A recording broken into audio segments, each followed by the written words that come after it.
While Prime Minister Srettha Singh promoted the advantages of investing in Thailand at this year's World Economic Forum, a Thai business leader has been warning the government needs to expedite legal reforms and upskilling of the labor force to meet investors' needs.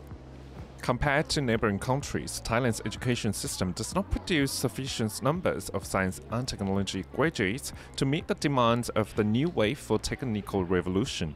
What's the solution? Group CEO of Big Group, Jirayu Sapsisopa, told me that government should reform the education system to increase workplace-relevant fresh graduates to 1 million students per year. There are other factors that we need to improve. For example, human capital. Right?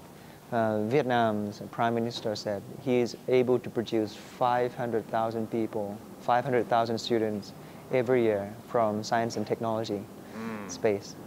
So that's the right human capital, right, to prepare for the country. We are able to produce much less for Thailand, so we need to encourage more students to take, science and technology courses, to produce at least 500,000, 1 million students each year for the right workforce to be able to prepare for the digital and green revolution happening in our, I think, around the world.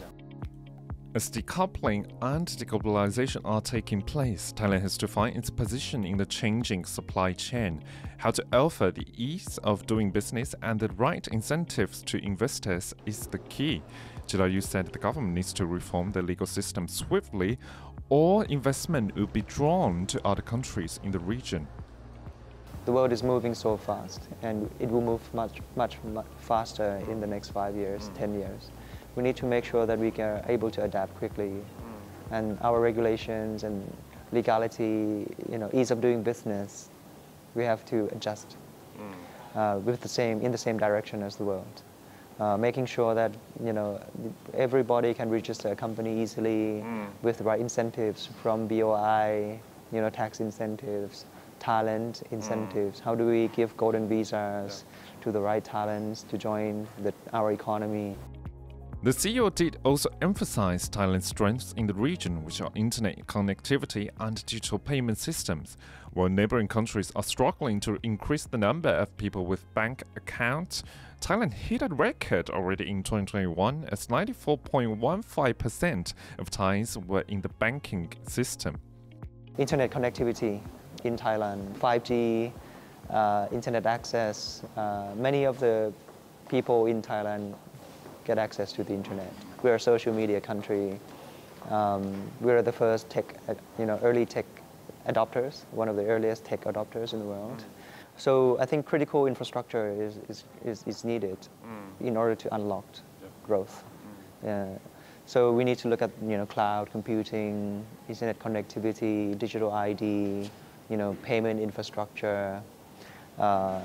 If you were to compare these things to Indonesia or the Philippines, we're leading because half of the people in Indonesia or Philippines are still unbanked and underbanked, right? Still cash. 50% are still cash transaction. Jirayu also pointed out the government's cryptocurrency policy to boost growth has made good progress, as 7% of the Thai population owns crypto assets.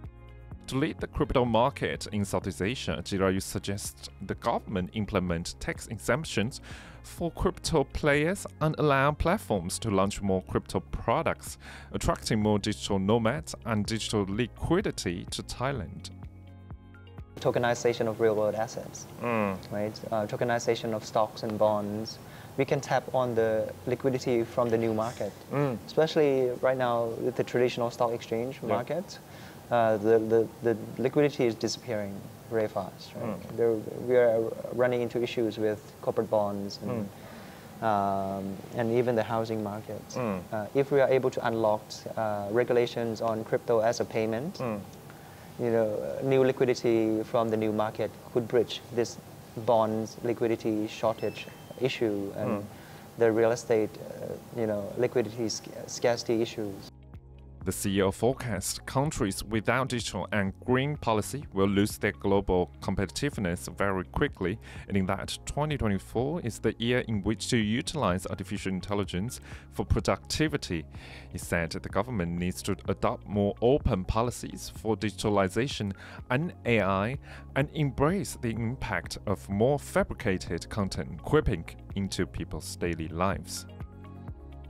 Frank Xi reporting for Thai PBS World.